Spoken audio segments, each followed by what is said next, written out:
Welcome. This is the first installment of the Socialist Kitchen.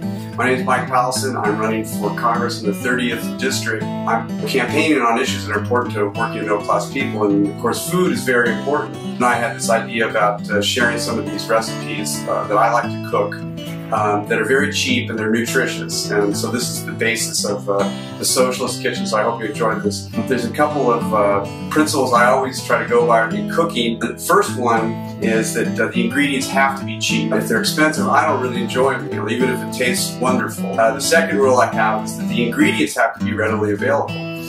Which isn't hard in Los Angeles because we have cultures from all over the world.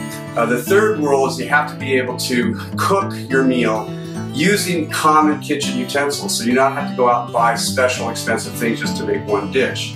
And the fourth rule, and the number one most important rule, is that it has to taste good. The first dish is red beans and rice, which my mom said that they cooked on Mondays in New Orleans because that was also laundry day. So it's real simple, very delicious, and very good for you. You start with a bag of the cheapest red kidney beans that you can find in the market, and you don't have to, spend a lot of money on this. Just get the cheapest ones. That's fine. Just take the red kidney beans, dump it in the bowl, because you got to soak it. And once you've got it, you've got it maybe an inch above the top of the kidney beans themselves, you leave it there because the more you soak, the more you soften up the beans and the more you release the gases in the beans. So it's very important that you soak these things for at least 24 to 48 hours and you'll get a much better bean that way.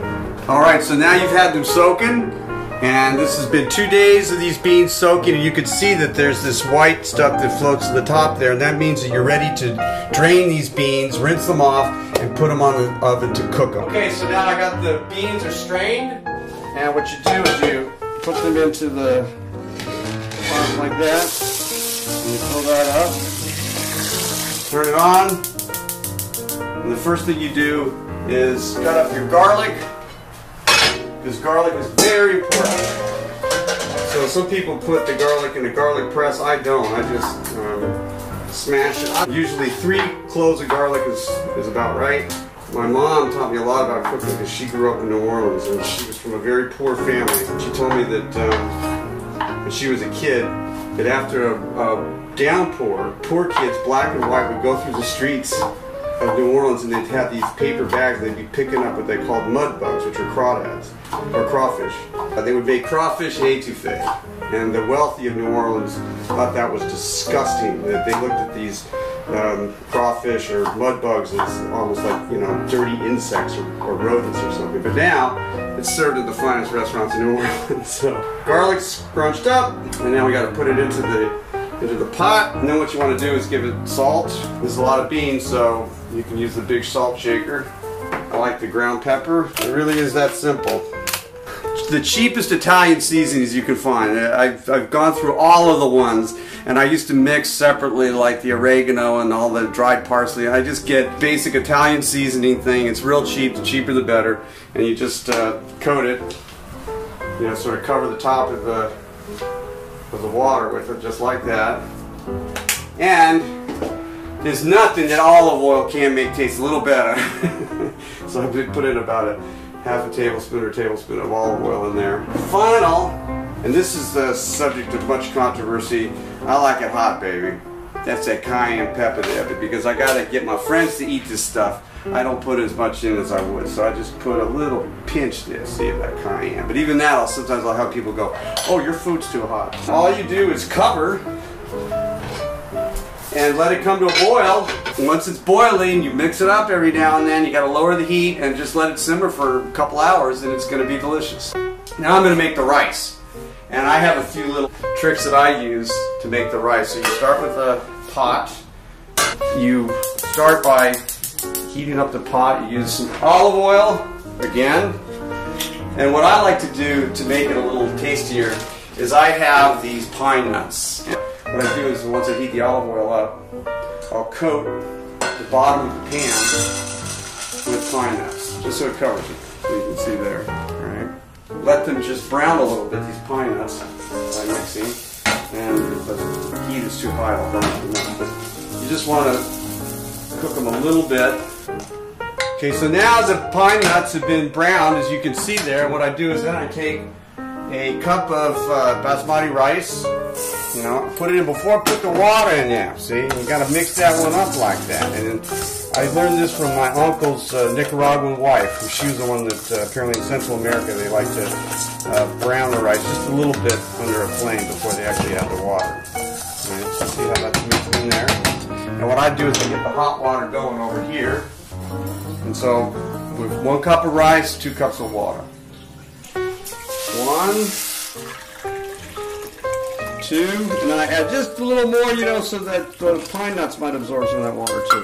Because there's nothing worse than undercooked rice. So I put the flame on all the way up, right? And again, add some salt. A little salt's not bad, right? And also, very important, this is bouillon, vegetable bouillon. Now, vegetable bouillon does not dissolve as easily as chicken bouillon, so what I do is I break it up. See, that's very important, because otherwise you can have little chunks of bouillon. So the other ingredient that helps the flavors is turmeric, right? It's real cheap if you get it down at the local Armenian store, right? So I just put about half a teaspoon, maybe a teaspoon in there, something like that. I've since given up on actual measurements. I sort of guesstimate it, you know. With the bouillon and the turmeric, now you just bring it to a boil, and once you just lower that flame, then the water's going to get absorbed by the rice, and you're going to have yourself a nice dish of red beans and rice, baby. Okay. All right, so the rice is ready. You can see that it's the water's all been absorbed into the rice itself, and you just let this cool for a few minutes, and then you aerate it a little bit before you serve it up. Now this is cooked. You can see here this has been cooking for about an hour and a half. It's good to go. The beans are tender. You're going to do a taste test for that. So now I'm going to dish it up. Spoon some of this rice on it. There's that yellow rice with the pine nuts. Then here's the red beans. Sauce in there, and there you go, you got your red beans and rice. So if this was New Orleans, we'd be eating French bread, but right down the street from me is an Armenian market and bakery, and they've got this wonderful bread. It's called matnakash, and it fits perfectly fine with this. I'm just going to cut up a little bit here. It's called finger bread, right? Just like that. See? So if there's an Armenian bakery in your neighborhood, you should definitely check it out. So this is Gwen, she's my campaign manager. So, Gwen, how did you like it? It was delicious. Okay. You know, on a more serious note, Congress just signed off on a farm bill.